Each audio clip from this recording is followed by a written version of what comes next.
اعوذ باللہ من الشیطان الرجیم بسم اللہ الرحمن الرحیم۔ اب آ گیا ہے کلائمیکس اس سورہ کا۔ یہ آج کے ہم مسلمانوں کے لیے قرآن مجید کی اہم ترین آیت ہے۔ دین کا کانسیپٹ ہمارا کیا ہے؟ حکومت انگریز کی ہوتی رہے، ہمیں کیا نمازیں پڑھنی، روزے رکھنے ہیں۔ بہت بڑے عالم نے انگریز کے دور میں کہا تھا ہمیں کوئی ایسا کام نہیں کرنا چاہیے جس سے انگریزوں کو، ہمارے حاکموں کو تشویش ہو، اس لیے کہ انہوں نے ہمیں مذہبی آزادی دی ہوئی ہے۔ ہمیں وہ روکتے ہی نہیں، نمازیں پڑھو، داڑھیاں رکھو، روزے رکھو، حج کرو، انگریز روکتا نہیں۔ جس پر پھر علامہ اقبال نے پھپتی چست کی تھی کہ ملا کو جو ہے ہند میں سجدے کی اجازت، ناداں یہ سمجھتا ہے کہ اسلام ہے آزاد۔ اسلام کہاں آزاد ہے؟ کیا قرآن کا قانون نافذ ہے؟ وہاں تو قانون فوجداری ہند ہے، ضابطۂ دیوانی ہے ہند، ضابطۂ دیوانی ہے، ضابطۂ فوجداری کس کا؟ انگریز کا۔ کس کا قانون؟ اصل میں دین کا جو تصور تھا وہ ہمارا بگڑتا تنگ ہوتا سکڑتا پرورٹ ہوتا ہوا یہاں تک آ گیا ہے کہ چند ریچولز ہیں، چند رسومات ہیں، بس وہ دین ہے، باقی جو ہو سو ہو۔ یہاں ذرا اس آیت کو آپ دیکھیے۔ ایک تو یہ کہ اس اعتبار سے اہم ترین ہے کہ ہمارے اس تصور دین کو چیلنج کرنے والی، جھنجھوڑنے والی۔ دوسرا یہ کہ واقعہ یہ ہے کہ میں سمجھتا ہوں کہ پوری انسانی تاریخ میں ایسی اریاں انقلابی عبارت کہیں آپ کو نہ مل سکے جو اس ایک آیت میں ہے، اور ڈنکے کی چوٹ دھڑلے کے ساتھ، not chewing the words، کھل کر بات کی۔ غور کیجئے کہ حرف سمجھیے، لقد ارسلنا رسلنا بالبینات، ہم نے بھیجا اپنے رسولوں کو واضح نشانیوں کے ساتھ، وانزلنا معہم الکتاب والمیزان، اور ہم نے ان کے ساتھ کتاب اتاری، میزان اتاری۔ یہ سب کچھ کس لیے کیا؟ لِیَقُومَ النَّاسُ بِالْقِسْطِ، تاکہ لوگ عدل پر قائم ہوں۔ یہ قرآن اس لیے اتارا کہ اس کی قرآن خوانی کی مجلسیں ہو جائیں، یا قرات کی محفلیں ہو جائیں، یا خطاطی کی نمائشیں ہو جائیں؟ اللہ اللہ خیر صلی 40 من کا قرآن ہم نے لکھ لیا ہے سونے کے تاروں سے، بہت تیر مارا ہے۔ قرآن اس لیے نازل ہوا تھا، نظام کسی اور کا، قانون پہ راضی اوروں کے۔ مولانا ماہر القادری صاحب کا جو شعر تھا،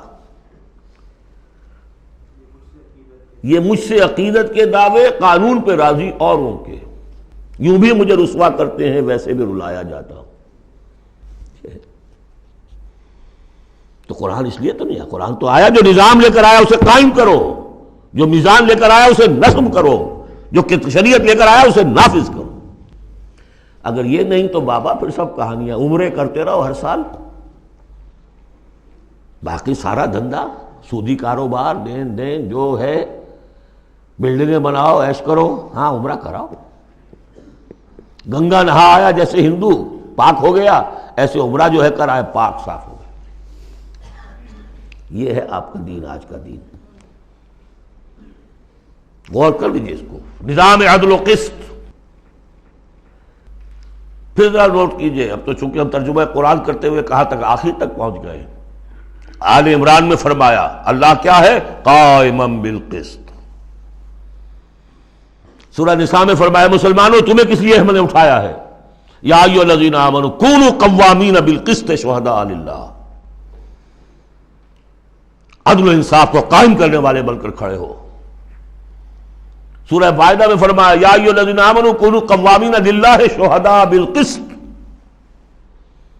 پھر سورہ شورى تو ابھی پڑھی ہم نے، زیادہ دور نہیں ہوئی، حضور سے کہا گیا کہ کہہ دو وَأُمِرْتُ لِأَعْدِلَ بَيْنَكُمْ، مجھے حکم ہوا ہے تمہارے مابین عدل قائم کروں،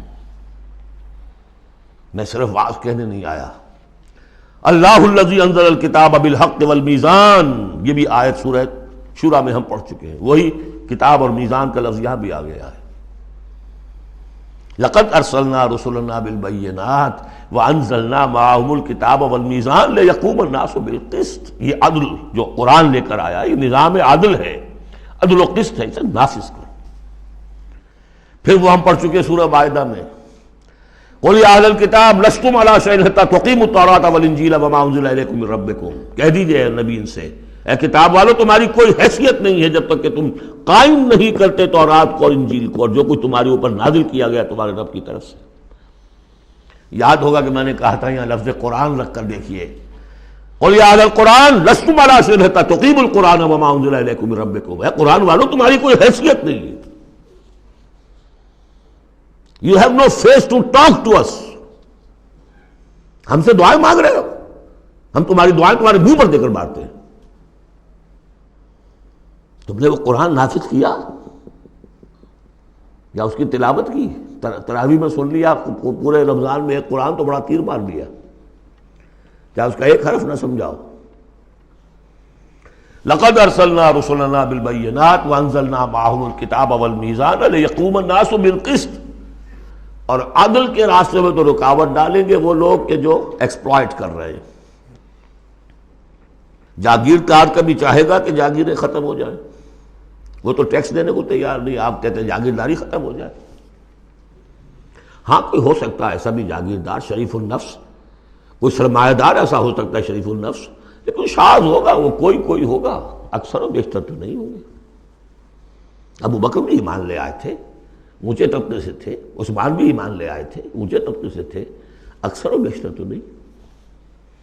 اکثر و بیشتر تو ریزسٹ کریں گے، سٹیٹس کو چاہیں گے، وہ چاہیں گے نظام کے اندر کوئی تبدیلی نہ آئے. ہمارے اس کے ساتھ مفادات وابستہ ہیں، ہمارے انٹرسٹ ہیں، ویسٹڈ انٹرسٹ. ہمیں ان سے پریویلیجز ملی ہوئی ہیں اس نظام سے. نظام بدلے گا تو ہم گئے. ایسے لوگوں کی سرکوبی کے لیے ہم نے لوہا بھی اتارا ہے. وَأَنزَلْنَا الْحَدِيدَ فِيهِ بَأْسٌ شَدِيدٌ. ہم نے لوہا بھی اتارا ہے. یہی ایک ہی آیت چل رہی ہے، دوسری آیت نہیں ہے یہ.